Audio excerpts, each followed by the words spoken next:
রাঢ় বাংলার বুকে লুকিয়ে আছে এক রহস্যময় শক্তিপীঠ, যেখানে দেবী সতীর বাম কনুই পতিত হয়েছিল বলে বিশ্বাস।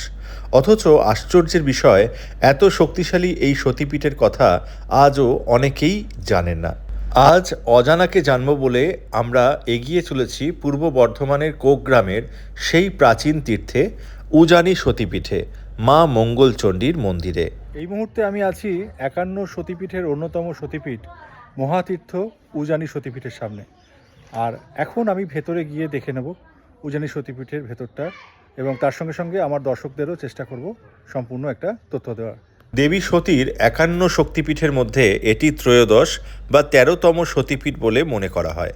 পীঠ নির্ণয় তন্ত্র অনুযায়ী দক্ষ যজ্ঞের পর ভগবান বিষ্ণুর সুদর্শন চক্রে খণ্ডিত দেবী সতীর শরীরের বাম কনুই পতিত হয়েছিল বর্ধমান জেলার মঙ্গলকোটের কাছে উজানি নামক স্থানে।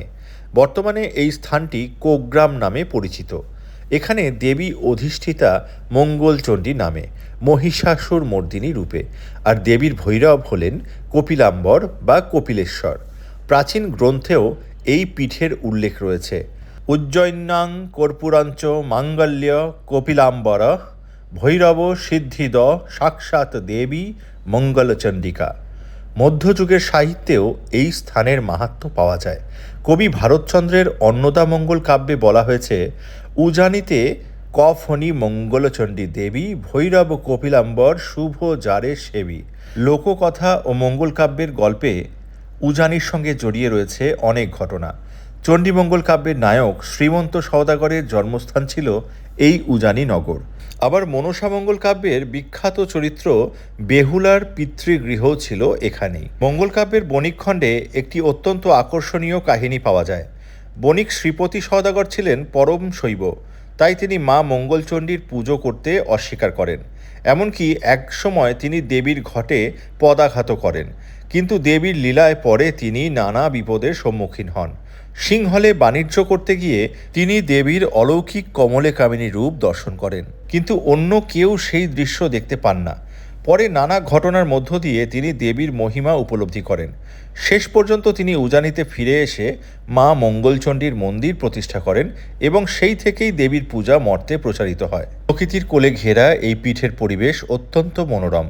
মন্দিরের পিছনে বয়ে চলেছে অজয় নদ, আবার দক্ষিণ দিক থেকে আসা কুনুর নদীও অজয়ের সঙ্গে মিলেছে এই পীঠের অদূরে। ওই যে দূরে দেখা যাচ্ছে অজয় নদী, আর অজয় নদীর ঠিক পেছনে এই যে অজয় নদীর সামনে ওই যে একটা ব্রিজ, এই যে ব্রিজ,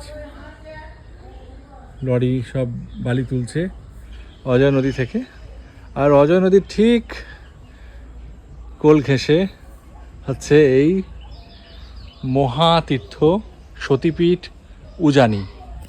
আর আমি এখন এসে গেছি উজানি সতীপীঠে দর্শন করতে। শুধু আমি একা নয়, আমার সঙ্গে আপনারাও চলুন মা মঙ্গলচণ্ডীর সেই অপরূপ রূপের দর্শন সৌভাগ্য লাভ করবেন। বর্তমানে এখানে দেবী মঙ্গলচণ্ডী দশভুজা দুর্গার রূপে কোষ্ঠী পাথরের বিগ্রহে পূজিতা।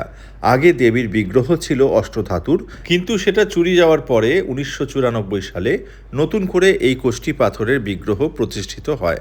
দুর্গাপুজো, কালী পুজো সবই এখানে হয়।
তবে আলাদা প্রতিমা এনে নয়, সারা বছর ধরে এই একটি বিগ্রহে সমস্ত পূজা সম্পন্ন হয়।